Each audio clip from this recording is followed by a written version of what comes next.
Hello, BookTube. As you may have seen on my channel over the last couple of weeks or like a month or whatever, I've been in my unholing era, as Amy at Amy Susty's Bookshelf would say iconically a couple of days ago. And I was like, you're right.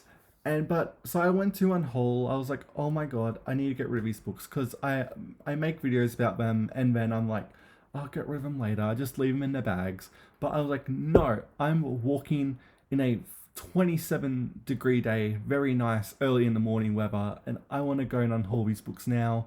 And because I haven't been to my local like secondhand bookshop in so many months, literally, and I get a bit nostalgic going in because I've been going there for so long.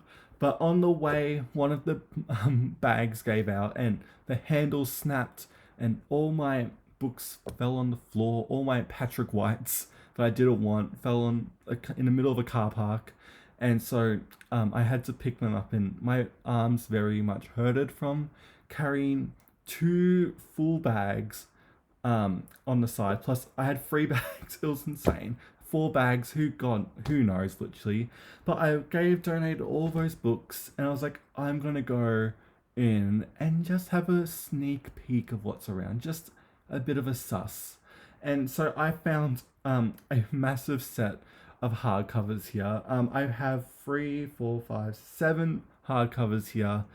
All pretty much no, all of them are Australian related in some way because it was right there. And anyway, let's start. So I first thing I found, I walked in and I found this trilogy here, the Timeless Land trilogy by Eleanor Dark. I've heard of a series here. I'll show you them.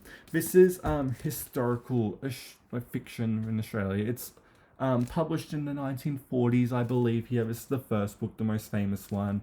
And I love these Australian classics editions because they have a lovely wraparound, and they're just so gorgina, and I love them. And all I know is that they're like first fleet historical fiction, like early days. Here's part two, Storm of Time. Very interesting, lovely covers here. Whenever I see these editions, I pick them up because they're so lovely. I think they're around the 40-ish years old, 50 years old. And here's the final book, No Barrier here. So very lovely. I can't wait to give these a read. I know I think they're still read. I don't know if they really are. I need to check Goodreads to see if people still care about them. But anyway, I've heard so much hype about these, and the fact I found them all in a matching set is very lovely. And then I found some more historical fiction. Look at me reading historical fiction. Southern Cross by Terry Coleman. This is again a very early historical fiction of again early Australian historical fiction. A lovely wraparound here, and you got little soldiers and all that, and lovely ships. I love the designs, and yeah, pretty much it's all the way from Australia's turbulent years, 1802 to like 1854. So ending at the gold rush pretty much. But I haven't heard much about this. I saw it and I was like, that looks really lovely, so I'll pick it up. I think it was published, I'm going to see, published in 1979, so a bit before my time, but I found that. And then I found Australia, a biography of a nation by Philip Knightley here. I don't know much about Philip Knightley. I haven't heard of him. But again, this came out I think 2001, 2002.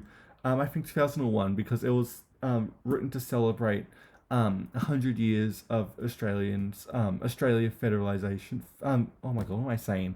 When Australia became a federation. And so I think he wrote this book in tribute for that. Again, we'll see what I think of it. And then I have more hardcovers here. A book by former Prime Minister John Howard. This is his book, The Menzies Era. This is the years that shaped modern Australia. Howard was Prime Minister in the late 90s, early to mid 2000s, like 2007, 6, 7. Oh my god, I didn't realize I said that, but anyway.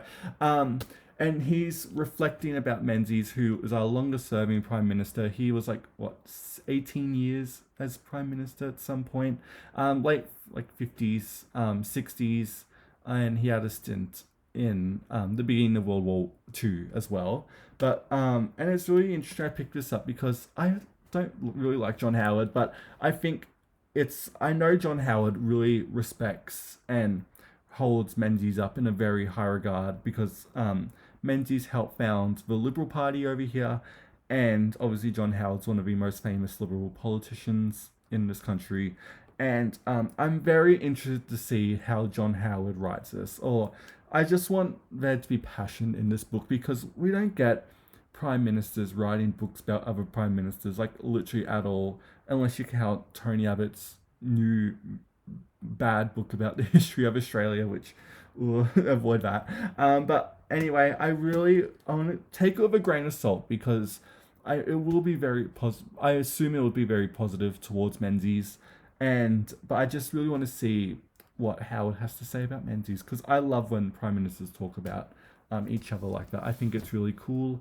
And then the last book I found, there was some other stuff I could have picked up. Like they had a bunch of hardcovers of like Tim Winton, and I was like, oh, I don't like Tim Winton. I want to give him a try again, but I'm like, oh, I can't be bothered. I'm like, why read Tim Winton when you can read Helen Gardner? Like, literally. But anyway, that's a rant. I found Robert Hughes, Things I Didn't Know, and this is his memoir. I know Steve really likes this book. I've only read The Fatal Shore by Robert Hughes, and I thought, why not pick up a biography, a memoir, and yeah, so I have this very lovely hardcover, and that is just a quick haul of what I got today. Let me know what you think of these books. They sound interesting, and yeah, thank you so much for watching BookTube, and I will see you next time.